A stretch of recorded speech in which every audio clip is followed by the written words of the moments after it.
మధ్యలో నేను క్వశ్చన్ అడిగితే సమాధానం చెప్పవేంటి? ఓ, మాటలతో ఎందుకని చేతల్లో చేసి చూపిస్తానంటావా? ఎందుకు ఐశ్వర్య ఏడుస్తున్నావు? అసలే చావుకి దగ్గరైన దానిని ఇంకా ఎందుకు చంపుతున్నాననా?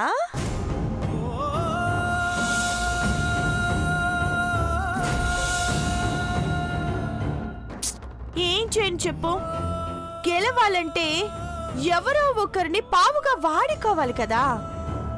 ఇన్ని రోజులు నా బిడ్డని కళ్ళారా చూసుకొని గుండెలకు హత్తుకునేదాకా నాకు చావు రావద్దని దేవుణ్ణి వేడుకుంటూ వచ్చాను.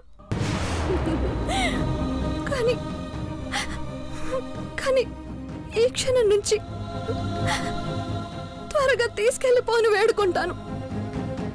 ఇప్పుడు నువ్వు నా మనిషి ఐశ్వర్య, నీ మీద ఈగ కూడా వాళ్ళనివ్వను.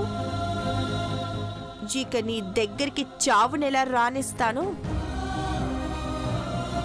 అలా అని నువ్వు రిలాక్స్ అవ్వద్దు. కుటుంబం చీలే వరకు ఇక్కడే ఉంటా.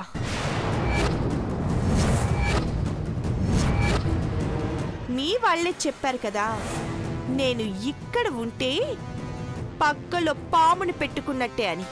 నిజమే ఐశ్వర్య. అలా అని నేను కాటు వేసేది ఈ ఇంట్లో పెద్దవాళ్ళని కాదు, ఇంకా నిండు నెలలు నిండని బుజ్జి కడుపులో పెరుగుతున్న బుజ్జి బుజ్జి వారసులని.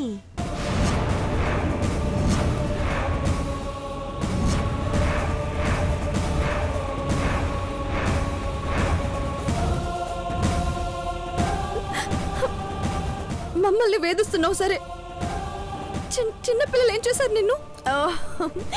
చెప్పాను కదా, నేను గెలవాలి అంటే ఏవైనా చేస్తాను.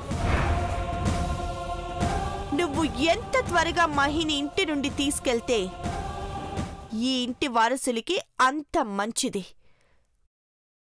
గుర్తు పెట్టుకో.